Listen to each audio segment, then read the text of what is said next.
German shepherd, रॉटव्हायलर आणि culture Pomeranian महाकालचा धागा बांधून चालले नवीन घरी. जय श्रीराम मित्रांनो, मी आहे ऋषी आव्हाड. तर आपल्याकडे आलेले आहेत एकदम हेवी साईजमध्ये लॉंग कोटमध्ये जर्मन शेपर्डचे मेल आणि फिमेल.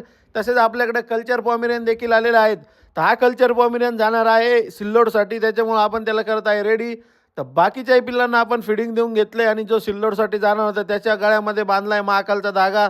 त्याला एकदम रेडी केलंय आणि पाठवून दिलंय त्याच्या फॉर होमसाठी. तसाच जर्मन शेपर्डचा एक हेवी साईजमध्ये मेल पिल्लू चाललाय मुंबईसाठी. मग काय बांधलाय त्याला महाकालचा धागा, केलाय एकदम रेडी. समोरच्याला व्हिडिओ कॉल केलाय की दाखवलंय की पिल्लूची साईज किंवा ग्रोथ कशी आहे आणि बाकीच्या सगळ्या डिटेल्स देऊन आपण त्याला पाठवून देणार आहे मुंबईसाठी.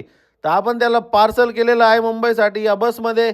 त्यानंतर आपल्याकडे आलेले आहेत हेवी साईजमध्ये केन कोर्सोचे मेल आणि फिमेल. थोडी घाई करा आणि हे गार्डिंग डॉग तुम्ही तुमच्या घरी घेऊन जा. तर आपल्याकडे देखील पॉमेरियनचे पपीज आलेले आहेत. 5 मेल आणि 3 फिमेल आहेत. कुणाला पाहिजे असेल तर भरपूर सारे असे पपीज आहे. तर आपण चाललो होतो शिर्डीला, तिथं भेटले आपल्याला स्वतः विशाल भाऊ खेळत होते क्रिकेट, पण त्यांना काही बॅटिंगच भेटली नाही, त्यामुळे साईडला उभे होते.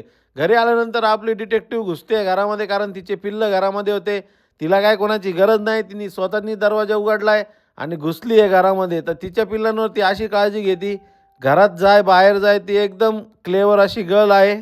त्यानंतर आपले 4 पिल्लं चालले नवीन घरी. रॉटव्हिलर चालले नाशिकला, ब्लॅक लॅब्राडोर चाललाय नागपूरला आणि कल्चर चाललाय संभाजीनगरला. तर त्यांना केलंय रेडी, बांधलाय महाकालचा धागा. ते एक तर एक्साइटेड होते की त्यांच्या फॉरेवर होमसाठी जाण्यासाठी, की सगळ्यांना एकदम पार्सल केलंय प्रत्येकाच्या बसमध्ये सेपरेट.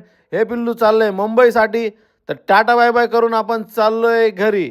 घरी येऊन आपण आपल्या सगळ्या डॉग्सला फिडिंग देऊन घेतली आहे. तर भात करत आपल्याला शाईनला दिला आणखी थोडा भात. पुढे येऊन आपल्या भावनीला पण थोडा भात कमी पडलं, त्याच्यामुळे त्याला चिकन राईस दिलाय आपण. तर भेटूया आपण उद्याच्या ब्लॉगमध्ये. जय श्रीराम.